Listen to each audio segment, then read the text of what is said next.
Salam alaikum.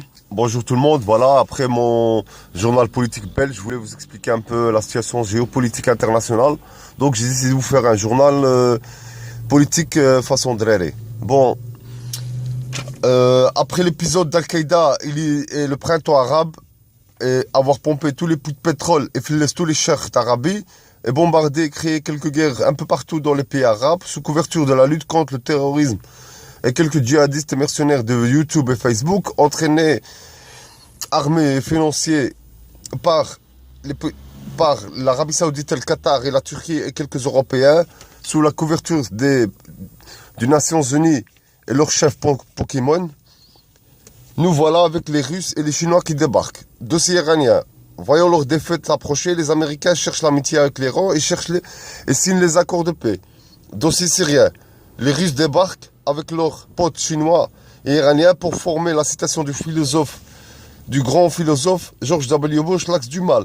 Les Chinois voient dans ça l'occasion en or de dégager les Américains du Moyen-Orient et d'émanciper l'Euro-Asie avec l'aide de la Russie et de l'Iran, et d'imposer un grand Moyen-Orient avec des nouvelles règles. Même la Turquie et l'Égypte et Israël et les pétromonarchies devront rester tranquilles et comprendre que le temps où les Américains donnaient et dictaient leurs règles est fini.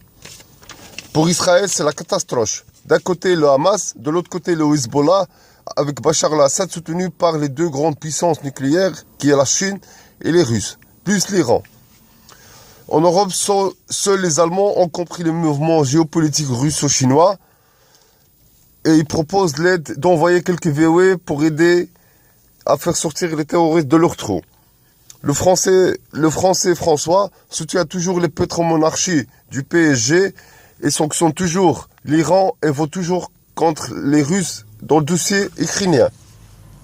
Contrairement à la crise ukrainienne, les Américains et les Européens font pas le poids face à l'axe du mal, l'Iran, les Russes et les Chinois, dans le dossier syrien. Se sentant menacés, l'Arabie Saoudite et la coalition arabe bombardent le Yémen.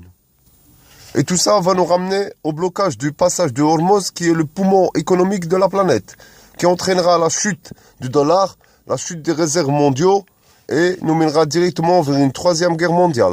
Bienvenue sur la planète des hommes. Dossier coréen. Les deux Corées jouent toujours à qui rira le premier. Et pour finir, la NASA nous dévoile qu'elle a trouvé de l'eau sur Mars. Moi, je pense vraiment que c'est la première fois qu'un astronaute prend sa douche. Et voilà. Bon, désolé.